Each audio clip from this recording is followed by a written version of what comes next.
Hello student, कैसे हैं आप। नेक्सस एजुकेशन पॉइंट में आपका स्वागत है। आज हम बात करने वाले हैं एमजीपी फेवर, गांधी का राजनीतिक चिंतन।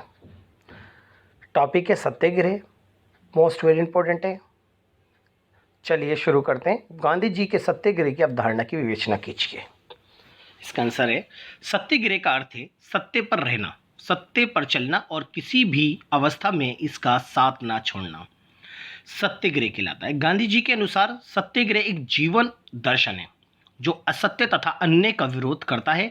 इस प्रकार सत्याग्रह बुराई के विरुद्ध सीधा कार्रवाई यानी बुराई के विरुद्ध सीधी कार्रवाई है। असहयोग, हड़ताल, सविनय अवज्ञा सत्याग्रह के विभिन्न रूप हैं जिसे परिस्थिति के अनुसार प्रयोग किया जाता है। गांधी जी के अनुसार सत्याग्रह विरोधी को पीड़ा पहुंचाकर नहीं बल्कि स्वयं पीड़ा सहकर सत्याग्रह का समर्थन करते हैं। तो सत्याग्रह का जीवन में उपयोग, सत्याग्रह की पहली अवधारणा है सत्याग्रह का जीवन में उपयोग करना चाहिए। तो गांधी जी का मानना था कि सभी मनुष्य को अपने जीवन काल में सत्याग्रह का रास्ता अपनाना चाहिए। चलिए देखते हैं। गांधी जी के अनुसार आदर्श व नैतिक जीवन की प्राप्ति के लिए सत्याग्रह को अपनाना आवश्यक है। इसके माध्यम से घर, परिवार और संबंधों में व्याप्त बुराइयों को दूर किया जा सकता है। सत्याग्रह अच्छाई के साथ साथ सहयोग और बुराई के साथ साथ असहयोग की नीति को अपनाता है, अतः इसके उपयोग व्यक्तिगत और सामूहिक दोनों रूपों में किया जा सकता है। इस प्रकार सत्याग्रह मानव जीवन के लिए उपयोगी है। अब बात करते हैं सत्याग्रह के अनुशासन। दूसरा पॉइंट जो है सत्याग्रह का अनुशासन है। तो गांधी जी के अनुसार उपयोग करने से पूर्व यानी सत्याग्रह को व्यक्ति को स्वयं धर्म के लिए तैयार करना चाहिए और निम्नलिखित कर्तव्यों का पालन करना चाहिए, जैसे अहिंसा में विश्वास। गांधी जी के अनुसार सत्याग्रह का सत्य और अहिंसा में पूर्ण विश्वास होना चाहिए और उसे अपने दैनिक जीवन में सत्य व अहिंसा का पालन करना चाहिए, और यदि वह अहिंसा का पालन नहीं करता तो उसे अनुशासन की कमी है और वह सत्याग्रह उपयोग करने के योग्य नहीं है। नेक्स्ट पॉइंट है ईश्वर में असीम विश्वास।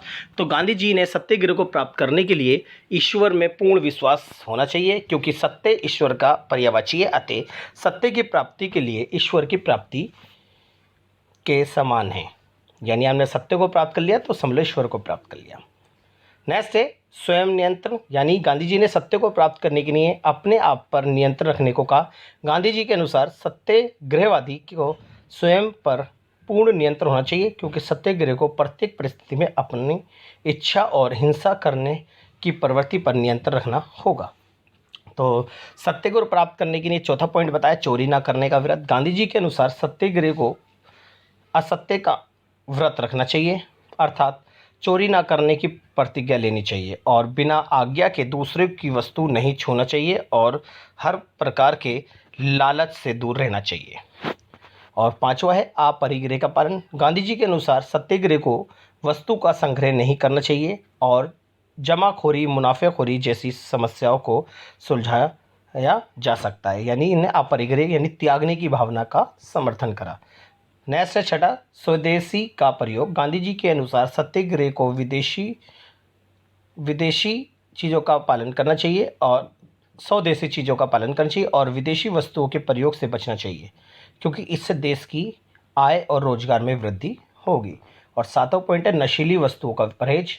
तो गांधी जी ने सत्याग्रह को प्राप्त करने के लिए नशीली वस्तुओं का परहेज की बात की है। गांधी जी के अनुसार बीड़ी, सिगरेट, तंबाकू, शराब आदि से दूर रहना चाहिए, क्योंकि इनके प्रयोग से नैतिकता का पतन होता है। आठवां है शारीरिक मानसिक संतुलन। गांधी जी के अनुसार व्यक्तिगत और समाजी जीवन में अहिंसा का पालन वह कर सकता है जो आत्मा की वृद्धि से नैतिकता प्राप्त कर चुका हो।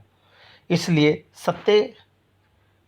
सत्याग्रह का शारीरिक मानसिक संतुलन का होना आवश्यक है, जिसके लिए उसे प्रशिक्षण दिया जाना चाहिए। तो गांधी जी ने सत्याग्रह की जो अवधारणा है उस पर अपने विचार प्रस्तुत किए। तो ये हाँ यहीं तक था। MGP4 की नेक्स्ट वीडियो पाने के लिए हमारे चैनल को सब्सक्राइब करें, लाइक, कमेंट, शेयर करना ना भूलें।